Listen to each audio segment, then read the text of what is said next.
If our media analyst for this week ruled the world, it would be a much more entertaining place.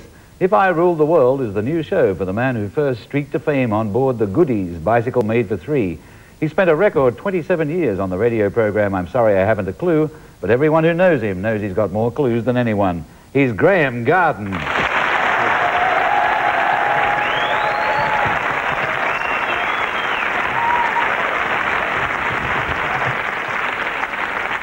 Graeme, lifestyles of the rich and famous continue to dominate the press. Have you found anything to change your life? Yeah, it's a big boat. This ship here. Oh, yeah, I saw this. It's a mile long. And there are 20,000 homes being built in this ship. There's an airport on the top of it, there's a harbour at the back of it, and it'll cruise around the world quite slowly, take about 2 years, keeping in the sunshine all the way. And apparently the boat is so big that it won't even rock and roll in a hurricane. That's what they say. I don't quite see how they figure that one out. Well, the one word they haven't used about it is unsinkable. So I'm hoping James Cameron has bought up the film rights already. So you're a man of spiritual values. Anything inspire you this week? Yes, the Flying Evangelist. A wonderful story about this evangelist who put on a parachute and put a huge propeller on his back and planned to fly over Salisbury, preaching to the people below. Now, there was a slight miscalculation here, because when he took off, he gradually started gaining altitude. Unfortunately, so did the ground, because he was flying into a hill, which was covered with houses and streets and gardens and trees.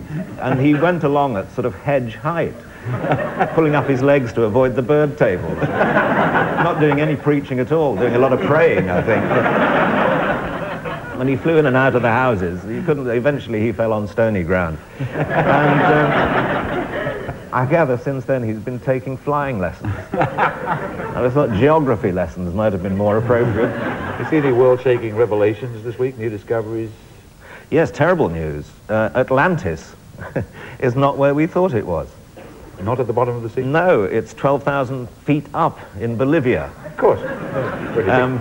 And guess who's going to look for it? Good old Blashford Snell. This is the guy who goes off around the world looking for things all the time. That's right, big hairy elephants and things. Yeah.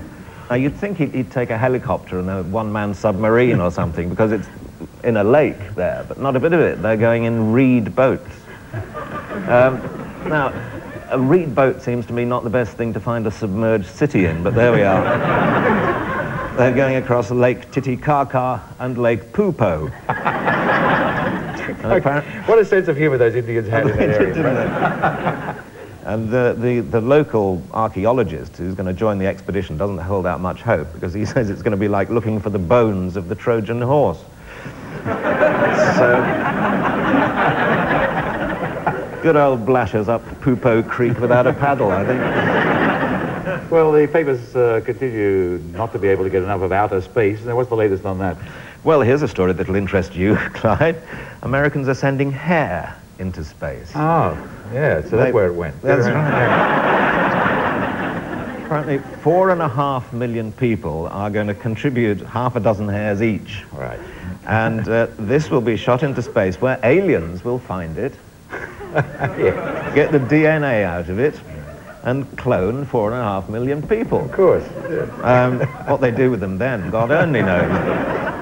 The Americans are very thoughtful people, because just so that the aliens aren't frightened by this load of hair dropping onto their planet, they are sending a radio message, which will be broadcast into space on New Year's Eve this year, when they know the aliens will all be at home listening to Big Ben.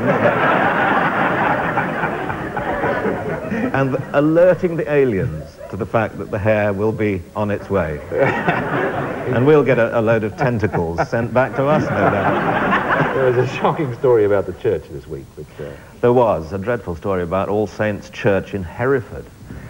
In the Lady Chapel, there is this horrendous obscenity, a fast food restaurant. And if you go into the fast food restaurant and look up, on one of the beams, there's a little carving of a man. I can't show you the photograph for technical reasons.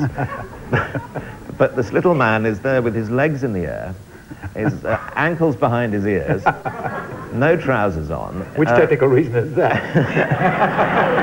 That is the technical reason. Right.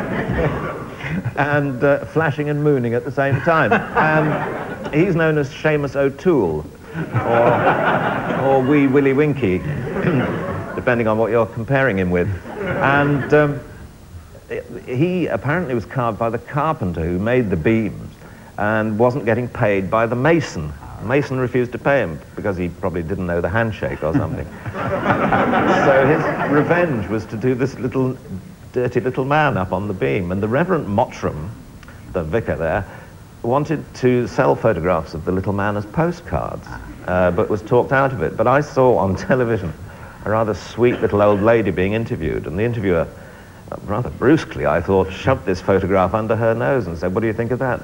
If that was a postcard, would you buy it?" And she said, "Oh," she said, "I think I might." He said, "What? Who would you send it to?" She said, I think I'd rather like to keep it." I knew a lot less before. I know a lot more now. Thank you very much, Graeme Garden.